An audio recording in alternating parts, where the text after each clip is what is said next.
Welcome to the podcast, everybody. First off, thank you. We hit our goal for charity water. We have totaled $1 million raised, and I saw at the end some big donations came in. I just want to shout out Anonymous. Thank you, Anonymous. And Jeff came Jeff. in with some really strong donations, and thank you to everyone who donated. What was interesting about that is that I felt no dopamine or serotonin, I think, as a result of having done that. Like less than I would get if I put up a photo of myself on Instagram. Sure. Considerably less. And there's nothing addictive about donating to charity, which I think is interesting.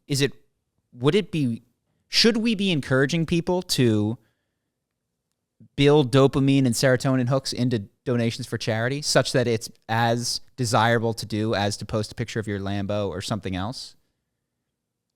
Because it really only is the moral self-flagellation that keeps me going at this point. Yeah, it's just the fact that if you don't donate, you're a bad person. Yes. That's what motivates you. Yes. And interestingly, we posted it, or I posted an Instagram post just saying like, hey, we're closed, because I thought, and some of my friends did come in with big donations, but also there's an opportunity there for low-hanging self-validation for me, which I was happy to take in that instance. But interestingly, it didn't come. Yeah, that's what I was going to say. I think the reason that people like...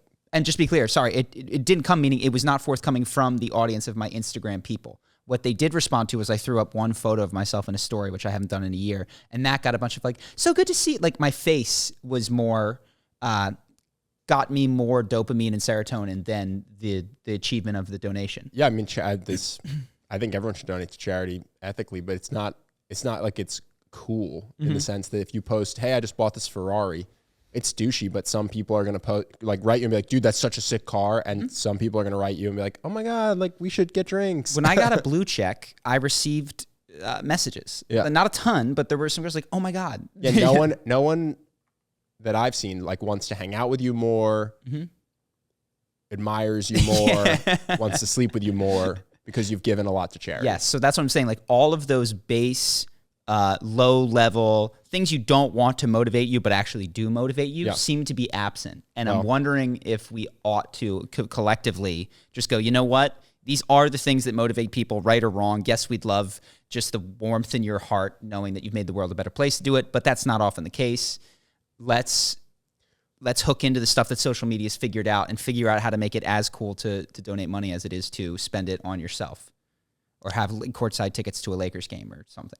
I mean, yeah, I think almost all wasteful spending just goes towards either you want people to admire you or you want to have more sex, right? So when you buy the $100,000 watch, the $500,000 car, you're just praying that people admire you or try to sleep with you. Yes, that it makes you someone that is desirable enough to be with, be around. What's strange is that if you spend the same amount of money on a watch or on charity, it doesn't have that same psychological impact on other people. Like if I was like at a networking event and someone who knew watches, like, dude, is that the blah, blah, blah that they knew was $80,000? I was like, oh yeah, it is. I picked it up last week. They would genuinely have a reaction to that. Whereas if they were like, hey, I saw you donated $80,000 to charity. It's like, oh yeah, I did. They do not have that. Like, even though you're spending the same amount of money, it just doesn't have that reaction for some reason culturally. I think in the US. The answer is because there's a whole marketing machine behind those watches that have convinced you and everybody else that the person with the watch is the person to be around. What Charity Water needs to do is give shirts out, but only at certain milestones. And then don't run a shit ton of marketing. It's like, if you see this shirt, it means this person spent a lot of money. Yeah, that's the thing, is that it's not a status indicator because we haven't had advertising to convince us that it ought to be. And by the way, the fact that watches is totally accidental and could have been any other way if history had gone differently. It also polarizes. I had a guy who was literally bragging to me at a conference about his watches, and I found it very off-putting. Yes. I was like, this is making me like bragging you about less. anything is gonna, bragging when it's not part of the conversation, bringing it up with the intention to get a reaction from people, it didn't matter if he was doing it with charity. He was like, I don't know how it came up, but literally he told me the cost of it. Yeah. It's like, oh yeah, this is a blah, blah, blah, it costs blah, blah. I was like, it's a weird move, dude. Yeah. I'm wearing a Timex. Yeah. I'm clearly not the guy that cares about this shit. Yeah. And I was previously liked the person. I was like, this is slightly off-putting that you've given me the price tag of this. So it's not like it's attractive to everyone. But to your point, it feels like very few people are like super attracted to charitable donations in the same visceral way. It just where they envy you. And it occurred to me as I did. I was like, wow, this I've had, got 1 million subs, and this is on the list of things that got me dopamine, one of the lowest. And those things are low. Like subs actually doesn't make you feel good. And even earning money milestones, you go, wow, this is empty.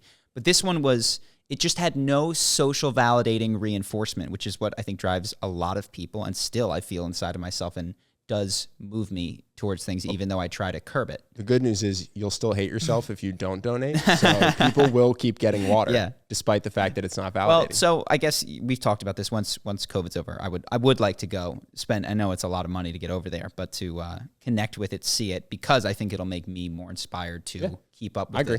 They don't want you right now. Yeah. Because they have villages that have no COVID exposure. Yeah. And they're not looking to change that. So sure. We're not welcome at the moment, but I understand why. Mm-hmm. Speaking of money, Dr. Dre settled his divorce with his wife. Nice. She got $100 million, despite the fact they had a prenup. Now, I haven't got into it. At one point, she claims he tore up the prenup. The prenup only covers things that were earned before the marriage versus after the marriage. All that aside, it's just so strange that we have this reaction in America to very wealthy people, millionaires, billionaires, Jeff Bezos, but you never hear like Mackenzie Bezos listed in the same thing, despite the fact that she has half as much as he does and far more than most other billionaires. Well, I think people like that she's giving it away slowly, but well, surely. Well, this is, I guess, we seem to, there's a couple of thoughts I have. I feel like capitalism deserves some of a bad rap, but Jeff Bezos got that money not simply by exploiting low wages, but by providing a service that got a ton of people through the pandemic with toilet paper and a supply chain that might otherwise not have been there. But everyone hates Bezos and wishes Amazon would pay more. I think still thinks that the service itself is valuable. I've never heard anyone say Amazon is not the idea, useful. I guess this is a separate point that I intended to make. We've talked about this before.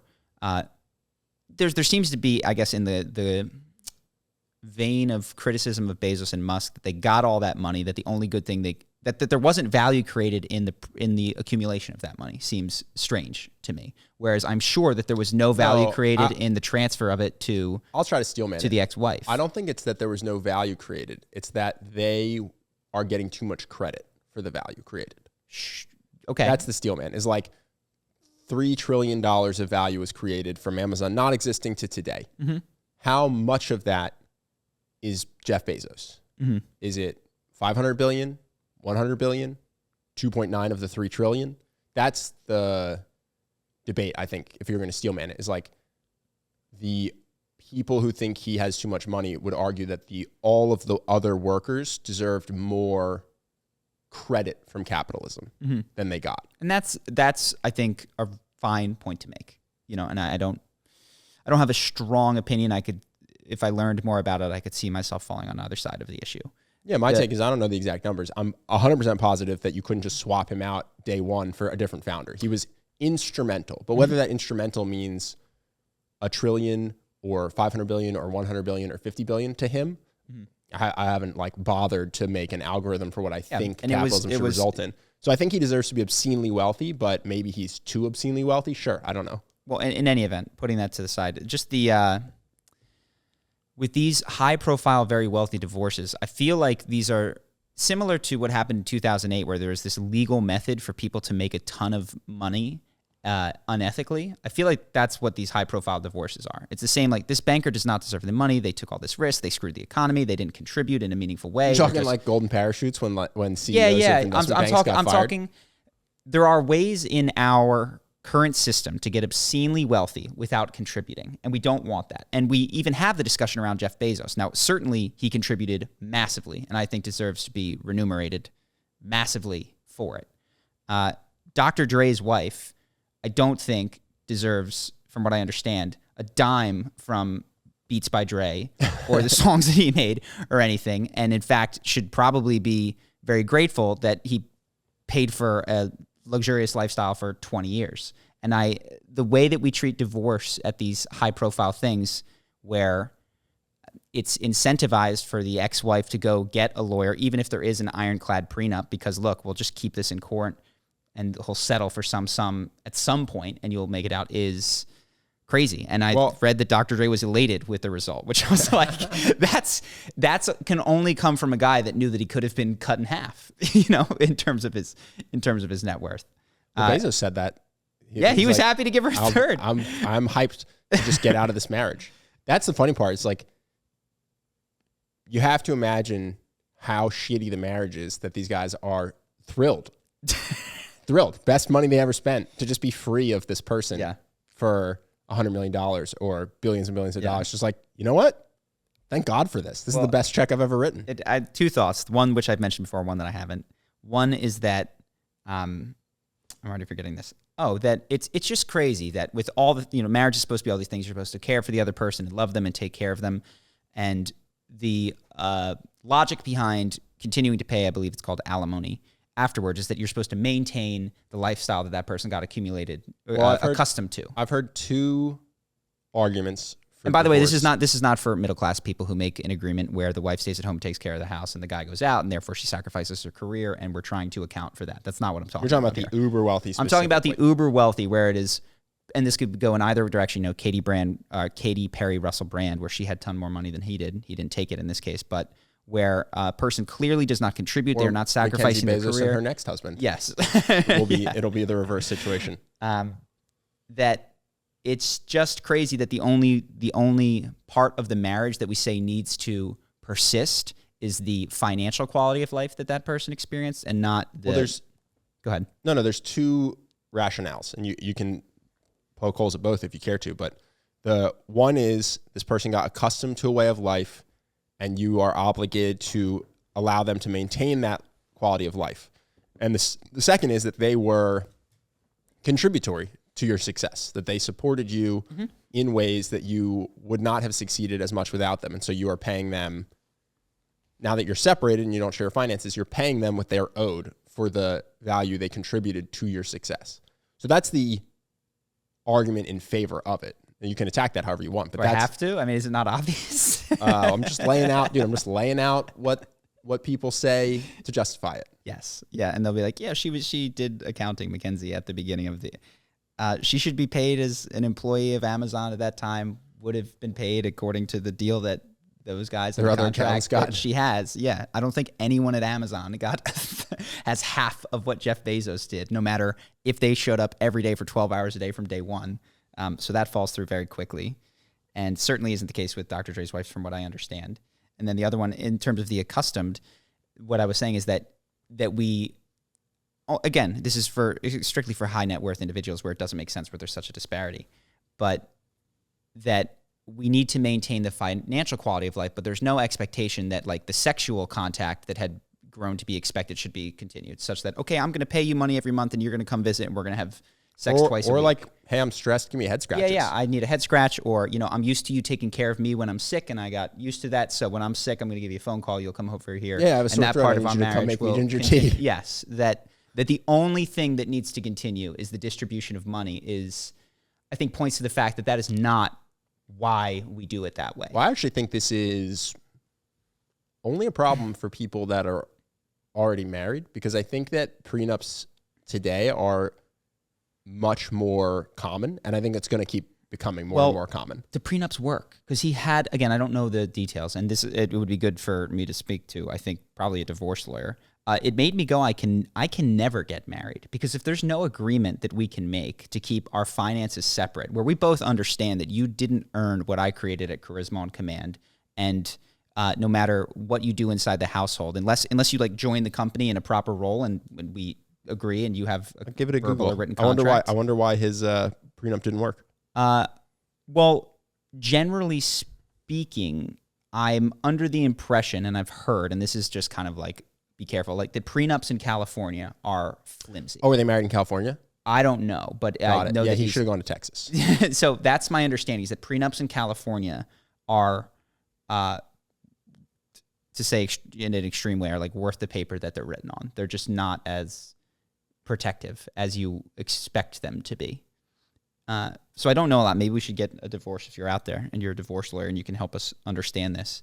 I would love to talk, because it did make me go, if there's no agreement that me and this person can freely enter into, I wouldn't want them to walk away with any of the stuff that I had made accumulated beforehand, other than, you know, what we agreed upon. What are you looking at? This is just fascinating because I'm sure this is true. She says that she was extremely reluctant, resistant, and afraid to sign the prenup, but felt like he wouldn't marry her unless she signed it. Yeah. So she signed it. Which is like, that's how all contracts work?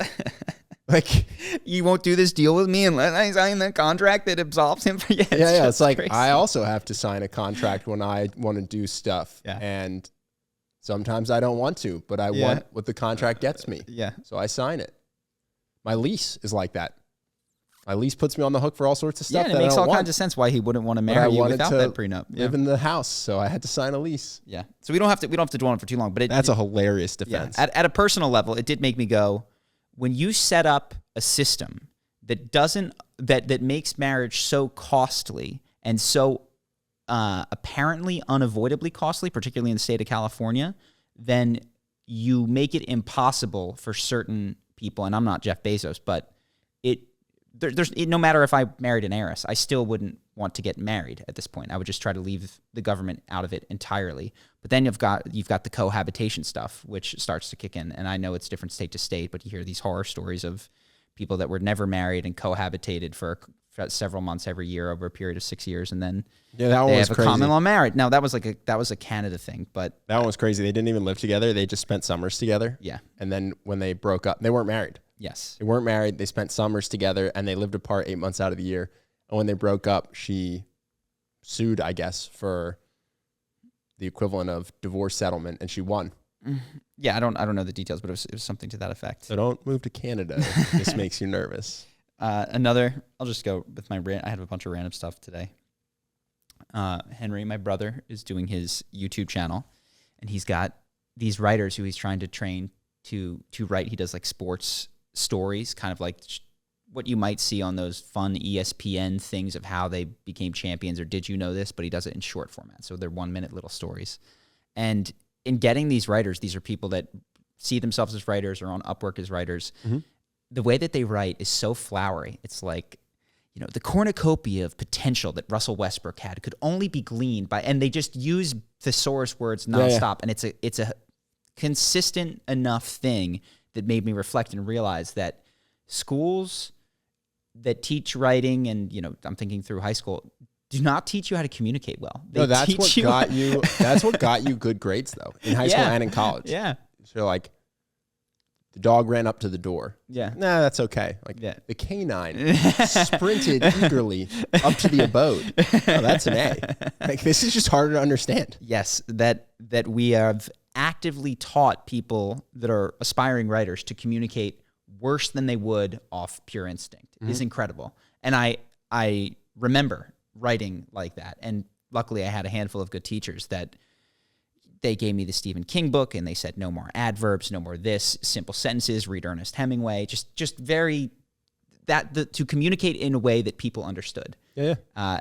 Was interesting, as opposed to trying to show off how intelligent you are in the words that you know. And it's just funny that he would almost be better off going for non-writers than people who style themselves writers. Only in the content world where you're actually going to an end consumer. Because, for instance, in consulting, oh my God, you are rewarded for creating a fake moat of intellectual capital, basically, which means you as a consultant come in and you use a bunch of jargon that could easily be replaced with words that a layman could understand. And by doing that, you make business owners feel like you're smart. Leveraging leveraging. The word leveraging in consulting what they mean is use. Yeah. You don't leverage. You just use it.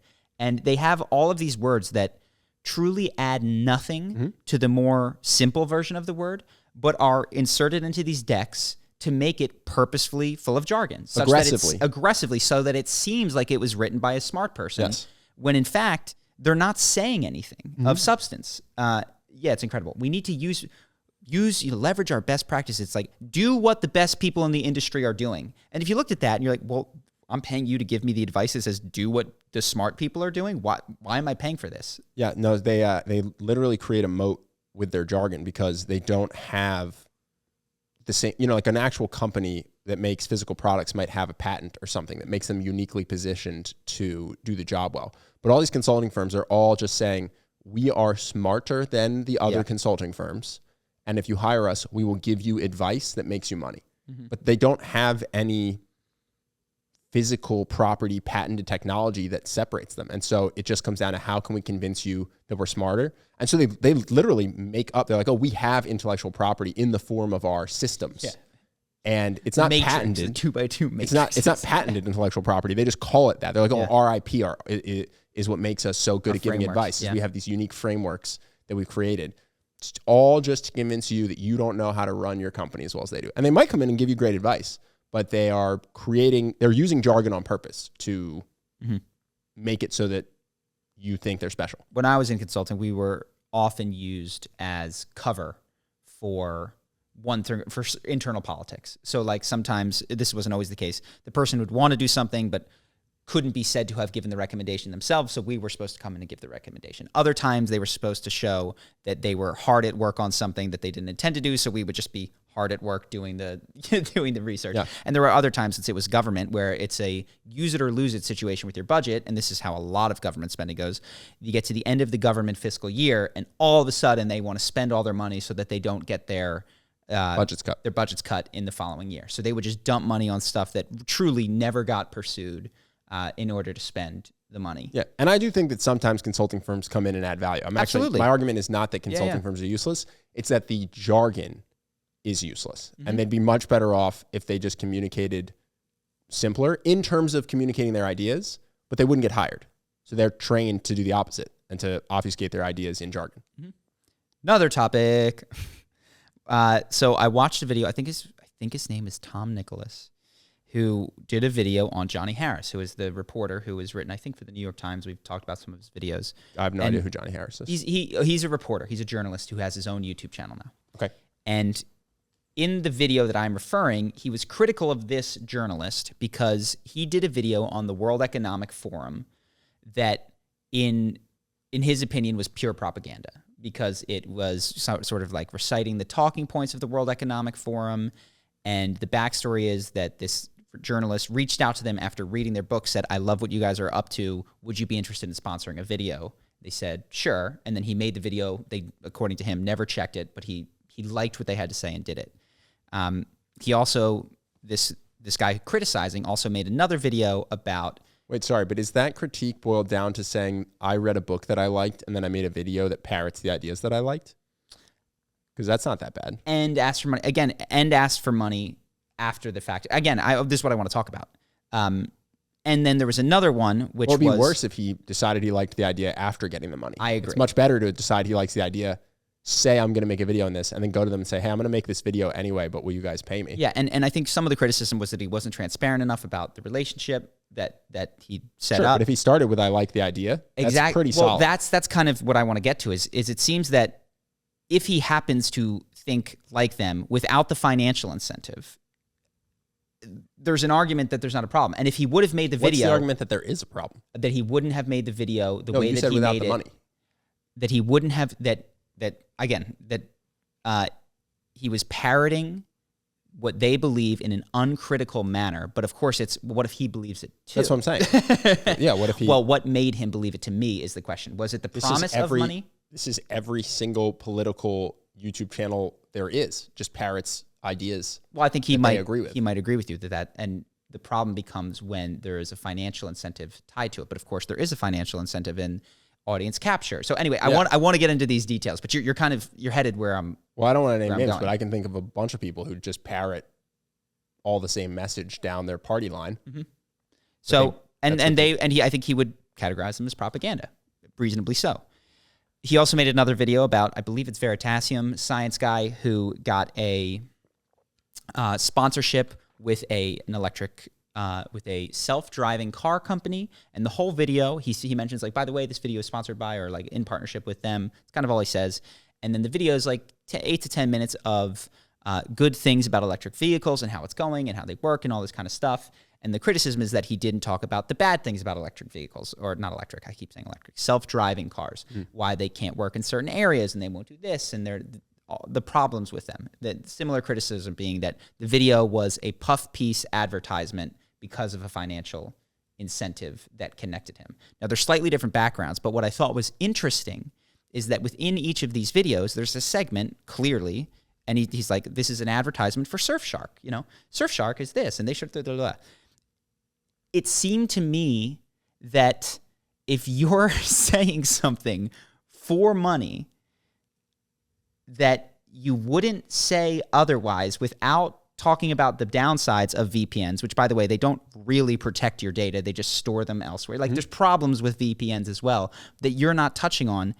It seemed that propaganda, according to your definition, is a much larger problem than you're willing to accept or admit, and that you are, to a smaller degree, since it's not the whole video, though, participating in that section where somebody else put words in your mouth for money. Yeah, that seems like the same thing. Yeah. And so I just thought it was interesting. Unless he was like, but by the way, here's all the downsides of Surfshark. No, and he said none of the downsides of Surfshark, and he didn't say any of the criticisms. He did say, Strange. And so it's fine. And now I'll give him this. Yes, you demarcated this as an ad section, and they could have done a better job at disclosing it, and fine.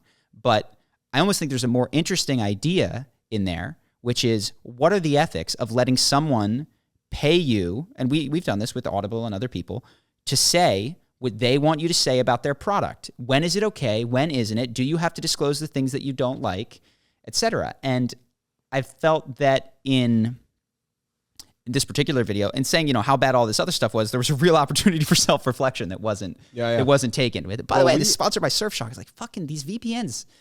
I don't know. Maybe I just have a thing against VPNs. They're not that awesome as far as I understand. Yeah, that's Edward Snowden made a video about how VPNs are overhyped, basically. Yes. And it's like, to ignore what Edward Snowden says about VPN, if one was trying to give an accurate description of internet protection and privacy, seems like a glaring freaking oversight, especially in a video that is about corporate propaganda. Yeah. And now listen, some people think that Edward Snowden is like a Russian spy and a horrible person, but I happen to think that he's a guy that tried to do the right thing and has the best interests of the people in mind. So I take his advice about VPNs at face value. I don't assume it's a plot to overthrow the U.S. government. Sure. So now the question is, and we've implicitly done this, but I was wondering if we can make it explicit. We've done sponsorships. We've had other people tell us they want to say this, select one of these things to say. What are the ethics of sponsorships that should we talk you find appropriate? So we didn't always have this rule. But we have a list of questions that we ask ourselves. Do you want to try to pull them up? I don't have them. They're on my computer. Do you have them, Justin? We sent them to you. Yeah, I do. Okay, Justin can pull them up. Well, so these are the questions that we ask ourselves related to accepting a sponsor. Yes. We say no to 98% of sponsorships that we get asked about. We get asked about a lot of sponsorships. So do most people. I think that's a claim that almost everybody can make without proving themselves ethically, I think. Well, sure. So this is what we try to run through. This is why so far we basically have Audible, a couple others. Well, it's really Audible today. But let's see. Well, the podcast has like Athletic Greens. Yeah. So there's 4, right? Yeah. Okay, so it's, can I imagine myself in real life ever recommending this to someone? Has someone I know had a positive experience? And if not, we have to test it ourselves first. Do we want to encourage this type of consumerism? And will the sponsor do well on the channel? So do you want to go one by one, or is that good enough? It's good enough. That's what we ask for. Should I do this sponsorship? Yeah.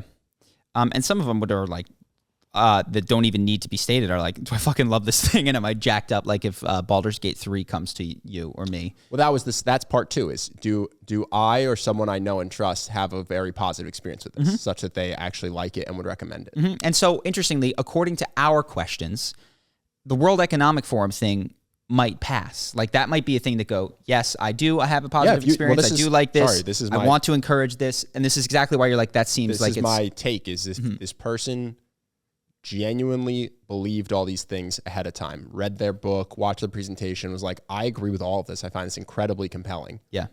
I want to make a video about this. Went to them, was like, hey, do you guys want to sponsor a video where I talk about everything in this presentation and this book? Yeah. They said yes. He goes, great. That was the content I wanted to make anyway. Yeah. And then makes the content. That seems totally fine to me. Now, if he doesn't believe it and he thinks it's bullshit, but he's just spewing it for the money, then that's bad. But yeah, I don't even know what the problem would be if you assume that the content was identical before he got the sponsorship and after. Sure. And yeah, and I don't mean to say that Surfshark couldn't pass those, because like I could ask myself those questions about Surfshark and get yes. It's for a particular use case though, which is you want to stream videos in a foreign country. Well, dude, so like no one I know has ever recommended a VPN to me or like used a VPN around me. Here's things that Mike, if you're often at coffee shops or airports, if you're living in a country that blocks Netflix, that's Netflix. The number one use and case then I've heard of. It's awesome, and I could totally recommend it. And I think when people talk about it in that way, I go, yeah, that makes a ton of sense to me. But in terms of protecting you from your internet service provider, there's that one comedian. He did the song "I'm the Bald Guy." Yeah, and he did a good. Seth Everman. I was literally thinking he literally just says that. He's like, "You want to watch this? This is available in Italy. How about this show? You could just pretend that you're over here." I was like, "This is how you sell a VPN." I get more Netflix. So there are definitely cases where that could be possible. But if you are not allowed to talk about it in that way, or expected to talk about the privacy, which you find not a very compelling feature, and are not allowed to talk about the Edward Snowden downsides, it's, again, that seems to me to fall into the same problem that was being criticized in the video of... Yeah, unless this guy's just really hyped about Shark Tank or whatever it's called. Unless he feels differently about Surfshark than I do, in which case I would go, there's absolutely no problem. Yeah, maybe that dude just loves Surfshark. Yeah, and believes in the privacy and finds Edward Snowden's criticisms of it to be unimportant or not worth mentioning sincerely. Sure. And in which case I go, yeah, it's totally fine. But yeah, just thought that was interesting. Sponsorships. And then I think that's a lot of what I have. I had another section if you had some stuff that you wanted to touch on. Yeah, I got bad news for you, dude. You're going to have to do the podcast alone and start making charisma videos because I got tagged for jury duty. Did you really? Mm-hmm. In a few weeks. So I don't have jury duty yet. I'm getting pulled in for the selection process.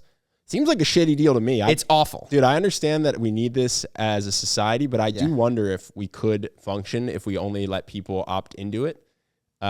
I'm sure there are people that want this, that would get paid time off from work to go do this. Yeah. For me to stop doing anything productive so that I can go do jury on a case that might be about a parking ticket so that I can get paid $15 a day seems like a really shitty deal to me. And I wish I could get the fuck out of it. And I'm sure people are going to be like, everyone has to do this. But I actually am wondering, is there a way to opt this out? I think there is. Run jury duty. No, I'm saying, is there a way to do jury duty in a better way? I mean, Jeff Bezos ain't going to do jury duty. Oh, sorry. Is there a way collectively? I'm saying like, listen, if ethically the deal is we just need everyone to be able to put their name into a hat, but it's like, is that the case? Is this really, you can't find someone who hates their job and would love a week off? You don't want a selection bias in your jurors like that. That's not good. Because then the question is, now who are your jurors? These people that are more likely, and who are the people that are less likely that are now not getting a say in the yes, no, go to jail, guilty, not guilty of... I don't know if it would change that much. Honestly, I don't know what the average juror looks like now. Mm-hmm. I'm going to get in there and just, if he's like, so tell me about yourself. I'm like, I don't want to do this. I don't want to be here. I hope I don't get picked. I'm going to be so honest. Yeah. Well, I don't know that will help, honestly. Yeah, I don't think so either, but I'm just going to say it because it's the truth. Like I looked at the ways to get out and there are none. It's like be over 70, have COVID, have a child. Have a child. What were the other ones? That's one. It's too late, dude. It's in 3 weeks.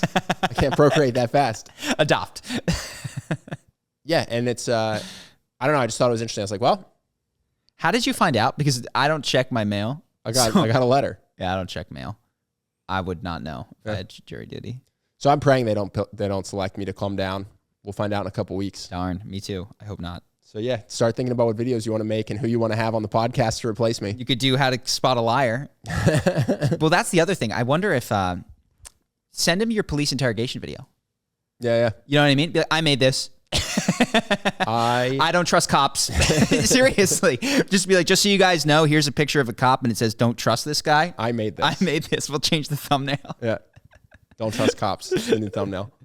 That was the thumbnail at one point. It was just like something we've split tested it a couple of times, but it was something to the effect of like, they're lying to you. Or he's lying because the guy in. Yeah. No. And I filled it out honestly. And there's a point where it says like, because you check self-employed and then it says like, if you were to be missing for a week, like would your business collapse or whatever? It's like, I can't check that. It wouldn't collapse. Yeah. I just don't want to be on the jury.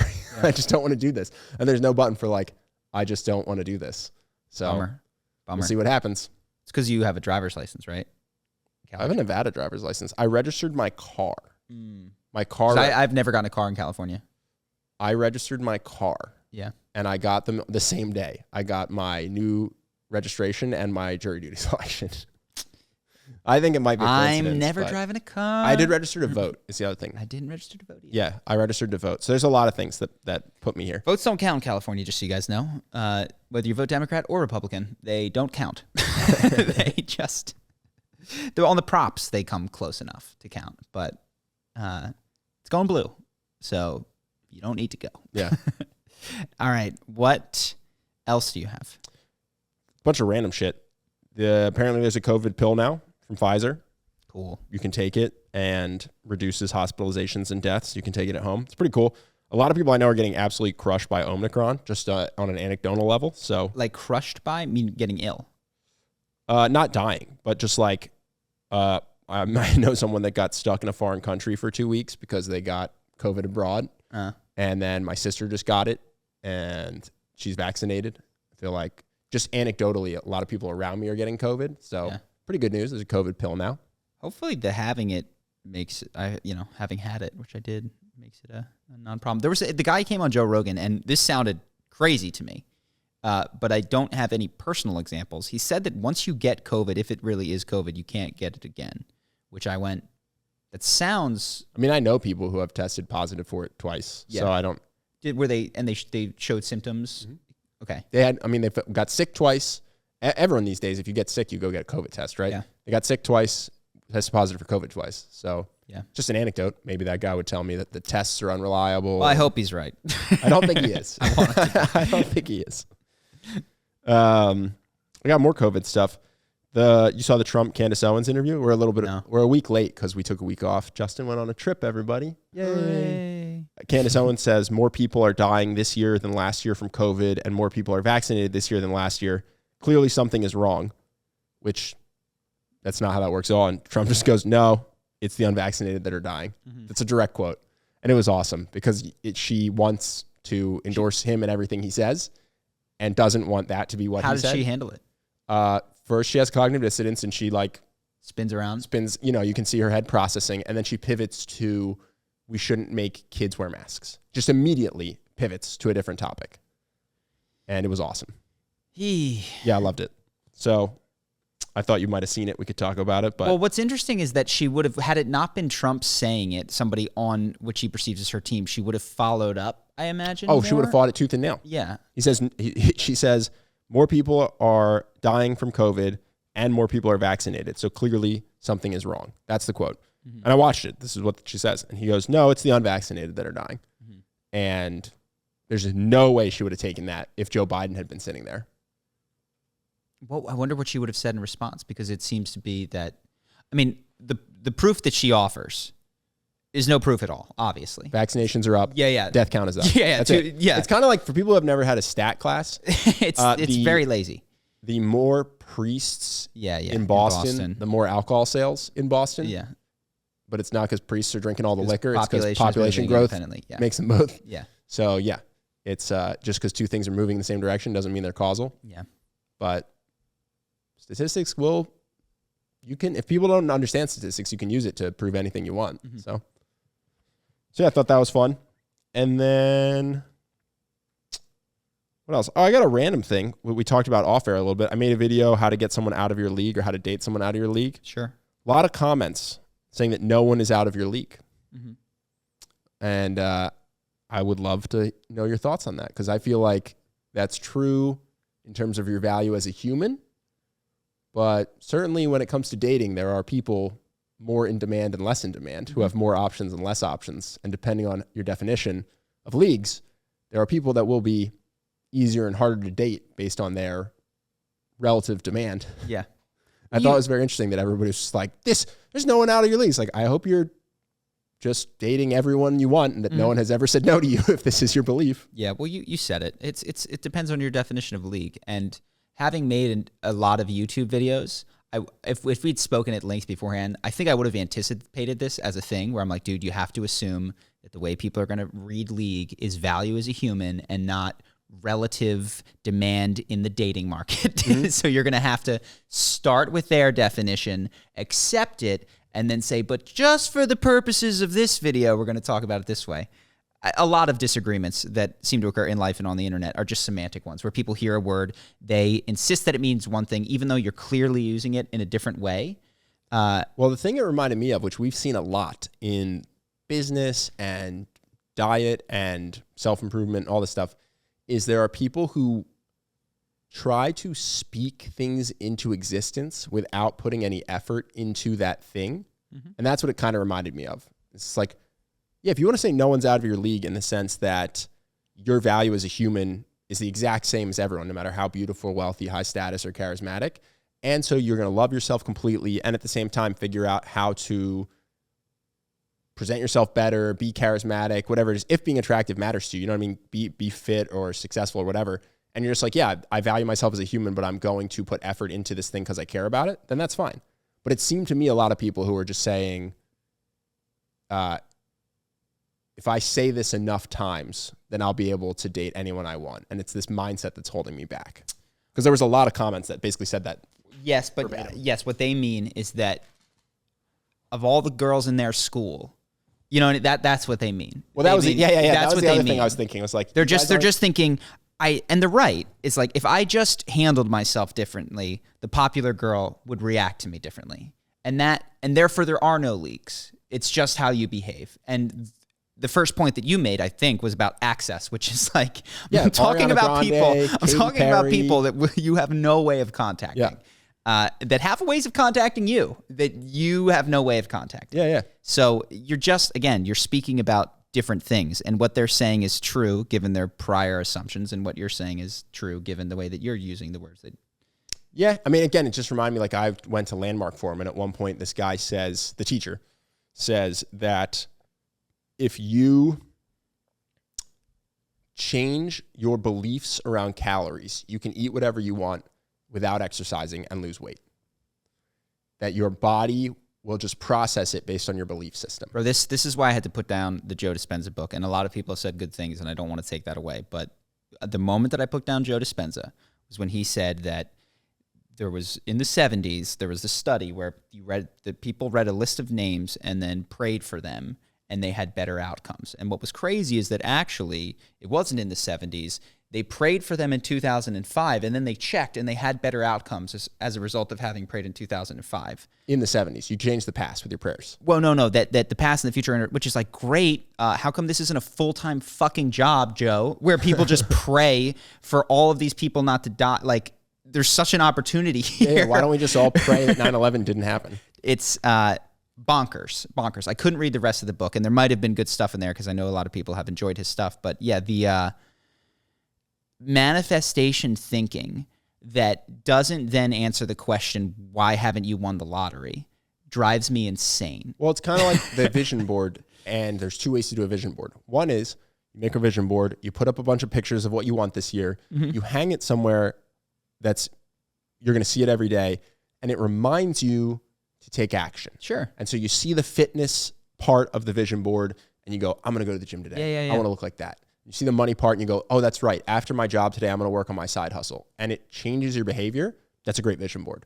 But there are people who genuinely think that you can just have the same behavior, but the act of having the vision board changes how your reality manifests. And that's the part where I go, it's not in my experience or the experience of anybody I've seen do this. And that's what a lot of the comments reminded me of. It's like, you can keep saying this, but if you're not also trying to make yourself more appealing in some way, it's not going to make your dating life better. Well, and just to be clear, the act of saying it might make them behave with less hesitancy and more confidence around someone they otherwise might have perceived as out of their league, thus changing their behavior, thus creating a different outcome, and therefore it's a good thing from an effectiveness standpoint for them to say and believe. Yeah, and they're out of their league might be the person in their class that has a crush on them that they're scared of because or that doesn't have a crush on them, that they would never have approached if they believed in the concept of leaks. Most people are not. I mean, the video was inspired by Kim Kardashian, right? Who is... Yeah, Ariana Grande, Olivia Wilde. Yeah.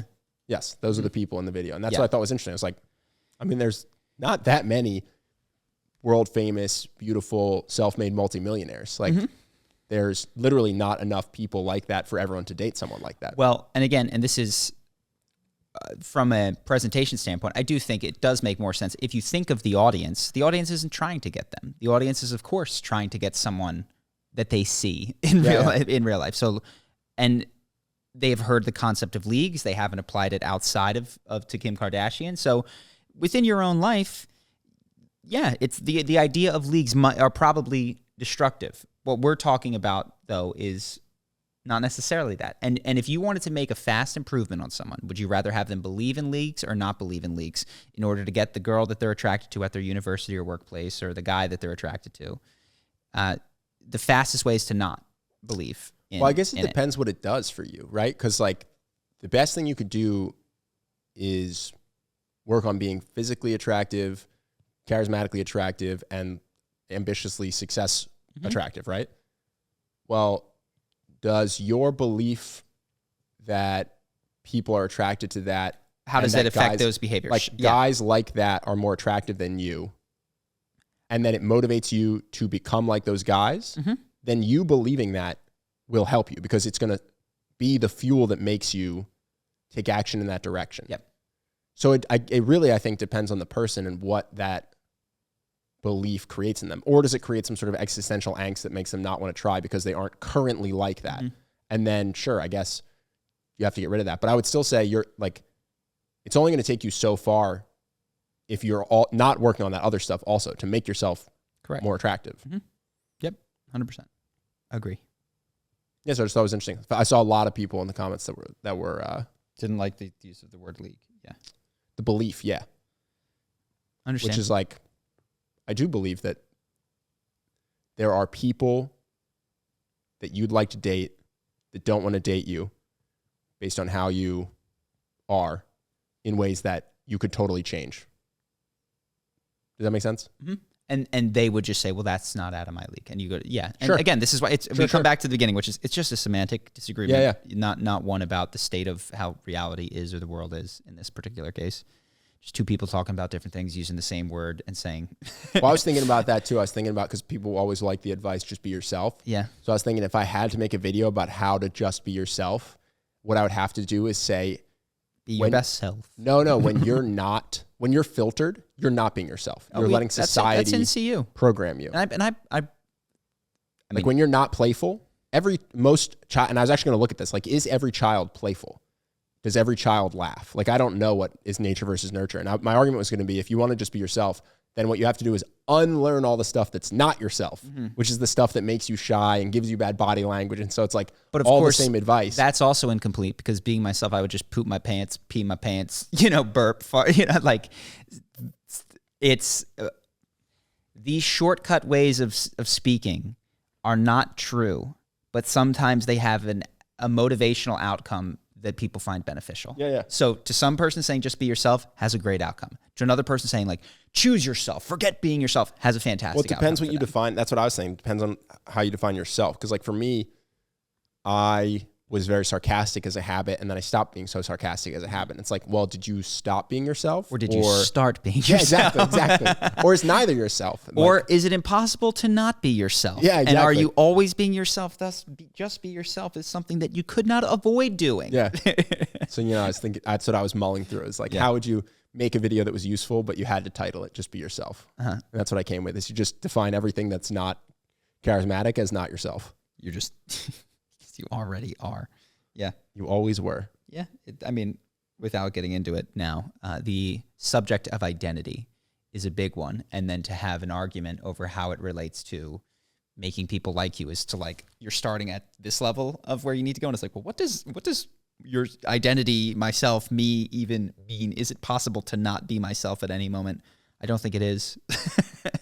Like, am I separate from the influences that I've had? If so, like, how can I imagine myself floating in some ethereal space, having never interacted with another person, just being myself? Yeah. Like, oh, take out the social conditioning. It's like, there's nothing left. There's like, I'm just floating, not on planet Earth, having never spoken or been, I came into this world through my mom's belly. Like, there was conditioning that was occurring. You're that one kid that was literally raised by wolves, so you get to see what a human looks like without any other human. Yeah, but like the alpha wolf might have been mean to him. A lot of wolf influence. Put it that way. That kid acts a lot like a wolf. Yeah. Well, I think again, while sometimes useful to think about, the dichotomy between like, oh, there is this you and then there is this social conditioning is a false dichotomy, because there's only a blend of all of that. You without social conditioning cannot exist. We are relationally dependent on each other, the planet, gravity, all that kind of stuff. So there's no taking you out of it and going, what is left, as far as I can tell. Anyways. So another thing just related to that video, because I think often about happiness, something I like to ponder. Because of the comments, I was like, I wonder if people are not liking this or if it's just a vocal group of people who are like really into this. Can't see thumbs up and dislikes anymore. So well, you can internally. Oh, so really? yeah, you still. So it's the reporting is going to be weird. It's going to be a new. Well, I looked at it relative to the most recent videos and channel average. Got it. And it was right on. It was like 98% is the channel average. This was 98% liked to disliked. The last 4 videos are all around that ballpark, 98%. And that made me feel nothing. But if I had looked and the channel average was 96%, or if the channel average was 98%, but the last 3 videos have been 96%, and this was 98%, I would have felt good about the 98%. Mm-hmm. And it made me think, oh, if they also showed me YouTube average, and the average for YouTube is 95%, I'd be like, oh, sick. Like, this is a great video. Just how relative feeling good is in terms of accomplishment. Mm-hmm. And so I was thinking, I wonder if someone could measure your subjective experience, if you'd be better off in, let's say, a smaller house with worse amenities and worse food, but where you looked around and you had the biggest house in the neighborhood and everybody there was driving similar cars to you, or if you had the bigger house with the nicer car with the better food in a neighborhood where you are the least successful person, I think you would be less happy in that second scenario, even though, quote unquote, objectively, your house is bigger, your car is nicer, your food is higher quality, because you'd constantly be comparing yourself to the people around you. I think you're right. I think if you transported me, into, I think this house is awesome that I have, and it's still fairly new, but like if this were the worst and people came here and were like, oh, cool. This is quaint. This is cozy. It's a cozy little house. This is cute. Yeah. I think I would feel worse. Now, the other thing you have to consider is it's not just relative to neighbors, it's relative to time. So if you're used to always being on top of neighbors, all of a sudden that's not feeling good anymore. But this is one of the things you realize on MDMA is, and I'm sure at other times in your life, is that there is a quality of positive experience which is not relative. It's just like there's a warmth in me, and it's not warmer than I was 2 seconds ago or warmer than the guy next to me. It's just like I feel good, and I think it's mostly mind style happiness that is comparative, which is like, let me check my phone. Oh, I got the text back, or I did this. But there definitely is a body level of happiness that seems to be far less comparative. Like a runner's high is not better or worse than yesterday's runner high. I agree. That's why I like surfing. Yeah. It just is. It's, and I think that's what people often refer to when they talk. I think both are nice, but that seems like one that is the style that I try to orient more towards when I'm conscious enough to realize what I'm doing. Yeah, I think most people, and I think even you, don't actually orient to that. Like, I mean, I kind of do. It's a sauna every day, which is like that glow after is not a relative experience. Doesn't make you feel good after? Yeah.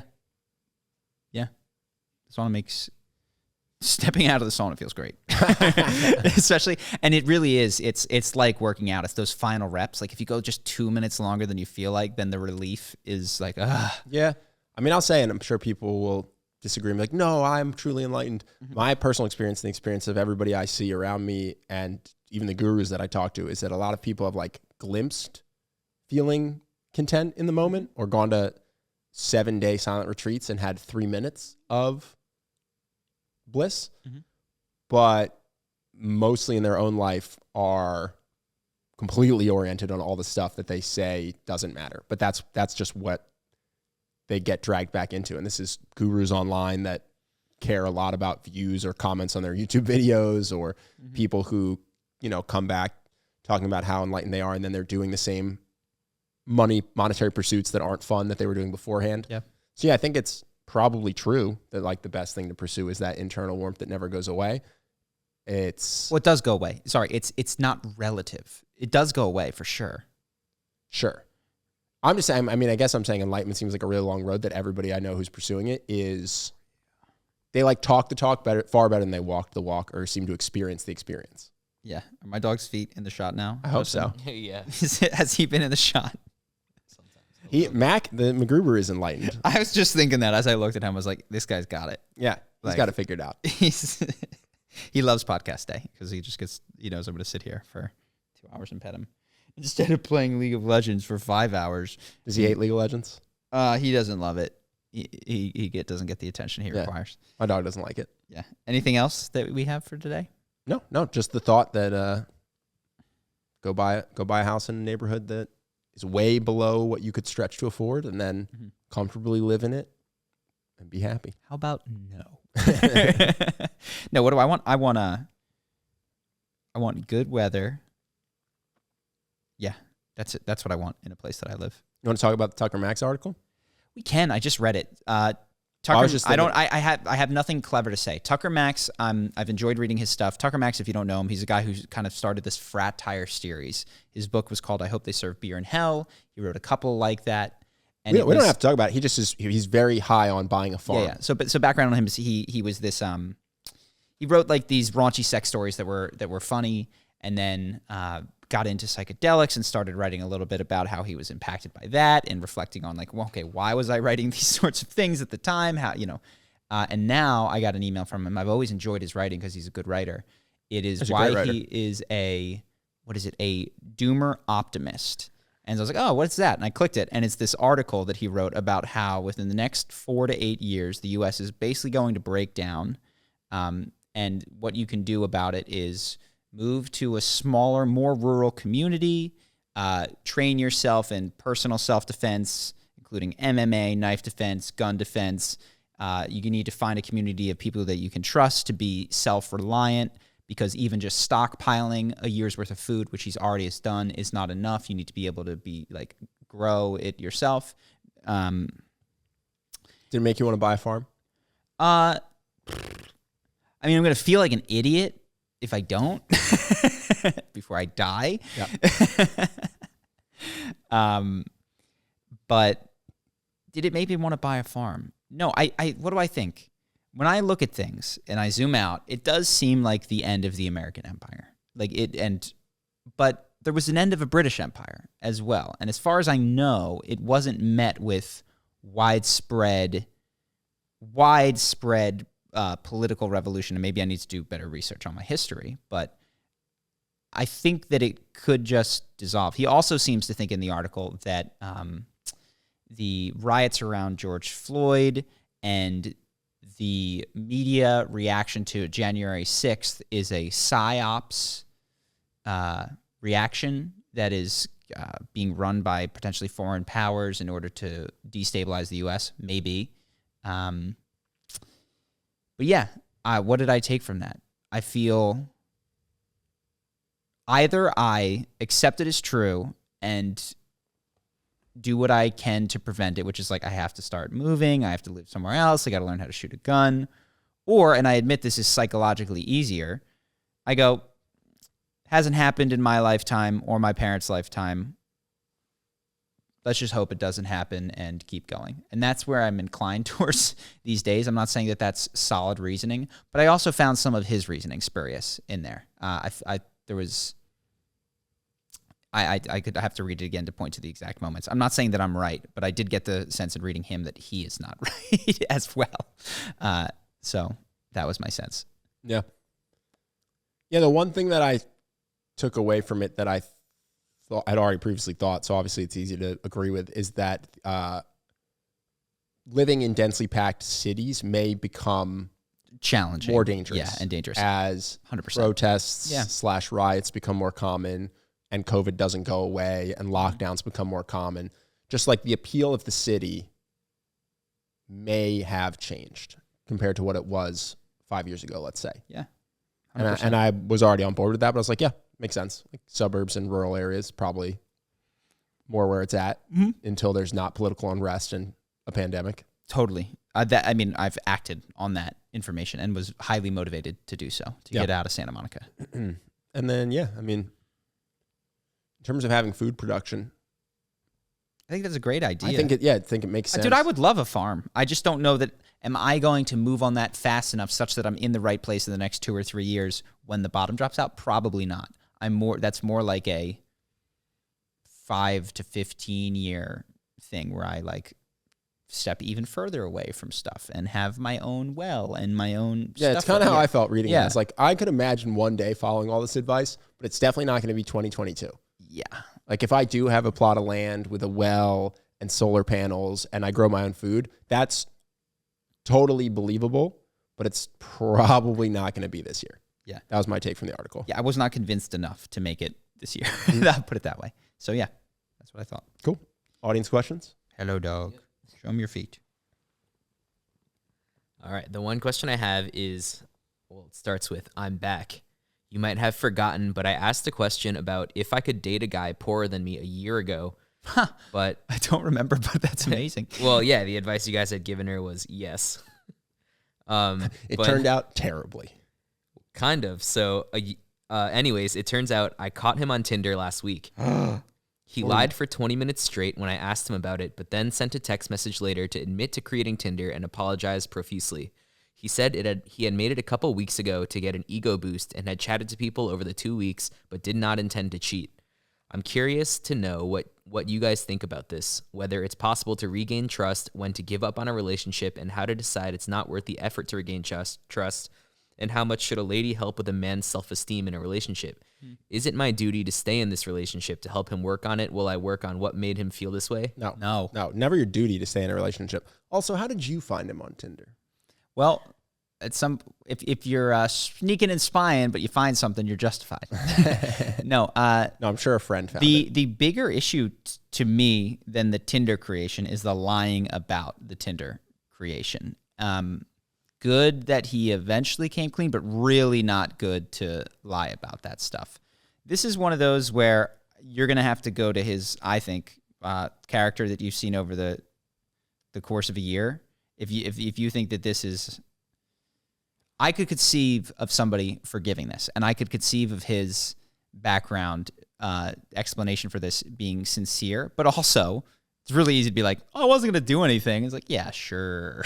So I don't know. It's also like not great behavior to go on a dating app for ego validation while you're in a relationship. You know what's funny is I've heard a lot of this and so maybe I'm assuming it's more common than it actually is, but I've heard this.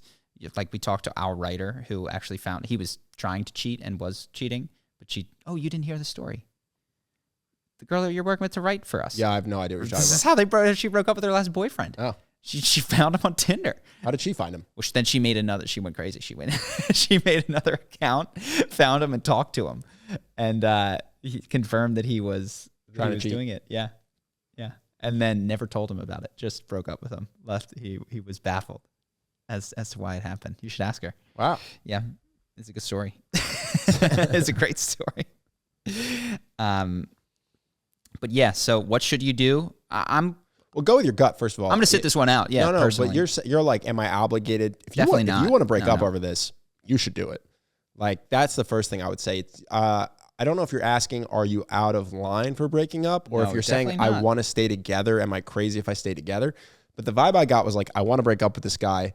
Am I cutting myself short of some personal development opportunity or something? And no. If this pisses you off and you want to break up because of it, you definitely should. This won't happen in every relationship, to be clear. Like, this might be somewhat happening more as people look for these things, but it's not going to happen in every relationship. This is not like par for the course in dating, I don't think. And you can, if you don't want this, you can try again and you won't get this. There are some things that you just have to accept will occur. In relationships, this is not one of them. So yeah, that's my... What are the things you think you have to accept? It just will occur. This will happen. What I've seen, and I don't know that I've totally accepted it, but I have yet to see something that breaks this, is that for me and my friends, the range of permissible behaviors, activities, and things that they start with in the relationship with their girlfriends is here.